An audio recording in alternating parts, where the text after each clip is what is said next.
Hi there, Sanibonani Molweni. Welcome to this channel. If you're new here, please subscribe before the end of the video.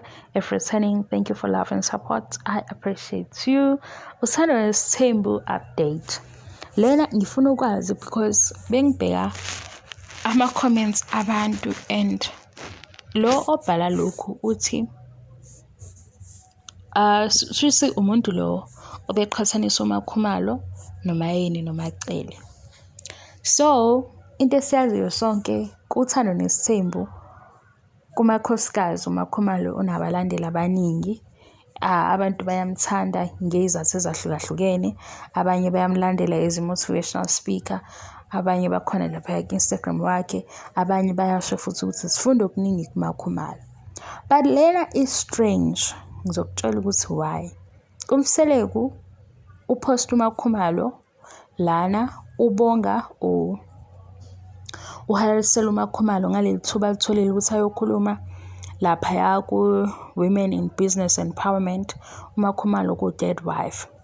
So ipost nje ingoMakhumalo nomsebenzi lo awenzayo oseceleni ongafaki lamanye amakhosikazi. So this person yena utshela umseleku because ngizothi le uyitshele umseleku and lento le bekufanele ukuthi ngi-screenshot ukuze ngizokwazi ukusho amazwi awashilo njengoba enjalo. Okungimangazayo-ke ngizokutshela ukuthi why lento ingimangaza. Uthi, here you made the right decision by marrying this woman. She's actually your soulmate, the one who understands you as a polygamist. She's a powerhouse. She's a threat to Grumpy, Mamkhulu, and Macele. Ngicabanga ukuthi la beqonda ukuthi and Mayeni because they bring nothing to the table. Actually, it is an insult to compare her to Mrs. Games, and Mrs. I didn't marry someone's man. Umjolo uzokhetha shem.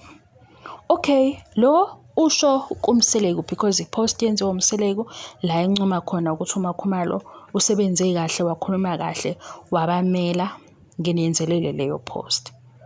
But angim-understand umuntu nje ukuthi ukucabanga kuhamba kuplana. Isizathu sokuthi uMakhumalo abe u-dead wife kaMseleku ingoba kuno-5% wama-sacrifices enziwe uMacele obe na-22 yeshado nomseleku. Isizathu sokuthi sibone ubaba uMseleku lolu hlobo lobaba awulona manje nodume owaziwa wonke kune-contribution yaMacele noMayeni noMangwabe also, noma ke ngabalanga uMangwabe la. Nokuthi-ke why nina guys manizoncoma unkosikazi wakaMseleku nizofaka laba abanye kufanele ukuthi ni-criticize abanye. Kunomehluko uku-analyze into eyenzayo kwi-show, kunomehluko ukukhomenta kwi-social media post. Lana sikhuluma ngamakhosikazi ashade nobaba oyedwa kodwa they are individuals, banemisebenzi ehlukahlukene and bonke benza kahle. Kuyasuka umuntu ongakaze ahlale kwitafula la kaMseleku ukuthi they bring nothing to the table. Ulazelaphi itafula la kaMseleku? Ulazelaphi ukuthi kule vision kababa uMseleku mayethikho ukuthi lokhu nalokhu nalokhu kukhona, lokhu nalokhu ngiyabonga Mayeni, ngiyabonga Macele. Hayi guys, misani kuba childish. Iyekeni futhi nalento yokuthi aningayiyeki, ake ngiyibuze because kuzoba ngasi ngiyanilawula. Kuyenzeka yini ukuthi you follow a certain person because of his or her wisdom kodwa wena ungatheleleki? Because mawutheleleka kuzoba nendawo la ubona khona ukuthi oh wow, la wenza kahle uMakhumalo, ake sincome uMakhumalo negalelo laMakhumalo without disrespecting uMamkhulu, because lento iyenza ku social media njalo njalo. Angazi noma mhlambe lokhu kusukela emzweni ukuthi abantu babona uMacele ethi akayi kumembeso. Angeke uzuyi-understand izinto abazenza la i-camera ingekho because kuningi uMacele akwenzile for ifamily noMayeni noMakhumalo noMangwabe. uMakhumalo ugcwele ku-social media because wenza imisebenzi emhlanganisa nemphakathi nomphakathi. Masimncoma ake sizame nje ukuthi sincome uMakhumalo ngaphandle kokudelela uMamkhulu. uzotshela umseleki ngokwesikhathi wakhe uthi Grammy mamkhulu. Mase-ke uthi uMacele noMayeni, they bring nothing to the table. Ulazelaphi itafula likaMseleki? Because le ndaba basixoxela yona kwi-TV show ile ndaba ebekwa i-TV show ngendlela eyibeka ngayo. Ezinye izinto abadlule kuzo ezomndeni abasitsheli zona, suke seyiqhathanisele. Mina bengithi hhayi-ke bandla, aniyekeleni uMacele, aniyekeleni futhi noMayeni. Babe nezizathu futhi sokuthi abaye lapha kumembese. Manje ukuthi nisadinwe yilokho. Phela mina ngisayazi into yenu, kodwa ngizolokhu ngishilo. Ngalesi sikhathi kuthiwa kufuneka unumber 5, kufuneka no-5,000.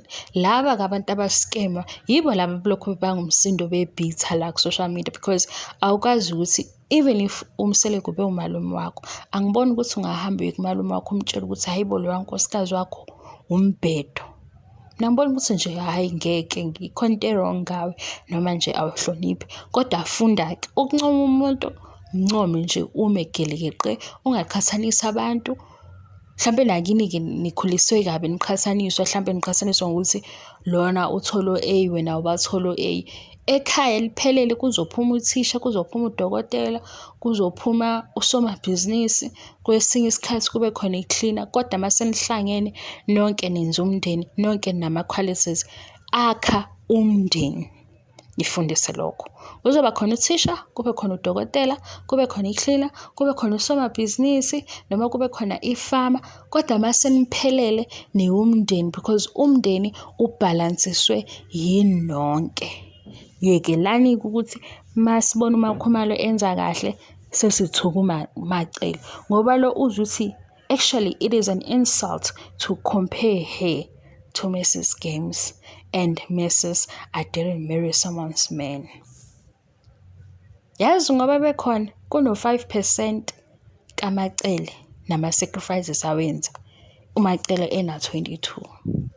Njengoba nje umndeni sewumuhle umngaka, angeke akubeka-ke njalo umseleki konke lokho, ngoba lokho abasikhombisa khona kwi-TV show ilokhu abafisa ukuthi sikubone kwi-TV show mase sihleba ngakho. Kodwa khona mawuthi uyahlehla neshow umlalela kahle umseleki, uyofunda ukumhlonipha uMacele. Kodwa ma uzoba childish, uhlezi ucomparison amakhosikazi ayikhethele wona isithembu, uyolokhu ubhala izinto ey'fana nalezi mase siyakujaja-ke thina. Angiyivale-ke le video, bengibuza ukuthi kuyenzeka yini ukuthi ulandela usaziwayo ngoba eney'nkulumo ezakhayo kodwa wena wakheki. Ulobu ubelesele nje ukuthi ngiyathanda ubani because unokukhuluma kanje, kodwa lokukhuluma kanje akunakho umthelela. Mhlawumbe nje uthi ulalela i-motivation, after u5 minutes uqedile uvuseleleke, kuse ngakusasa kube ngathi awuzwanga lutho. Ngiyayibuzela nje, because ngempela uma ukuthi umlandeli waMakhumalo and uyavuseleleka ne-wisdom uyacosha, bekumele ngabe le comment le akangeni ndawo Macele. Beyohamba nje la khona ko-soulmate, ihambe la ko-understanding, you as a polygamist, ko-powerhouse, ingabe isangena-ke lapho ukuthi she's a threat to Grumpy mamkhulu. Hayi guys, yehlani. Ngasho ukuthi ey'ndabeni zabantu siyangena mase siyaphuma, ngoba kuyaphumeka. Ningichazele ukuthi yenziwa yini le ndaba, noma nithanda isithembu nemizwe phakathi. Angazi-ke. Thank you so much for your love and support. I love you and appreciate you. Ngiyabonga, angiqedi. Bye bye yo.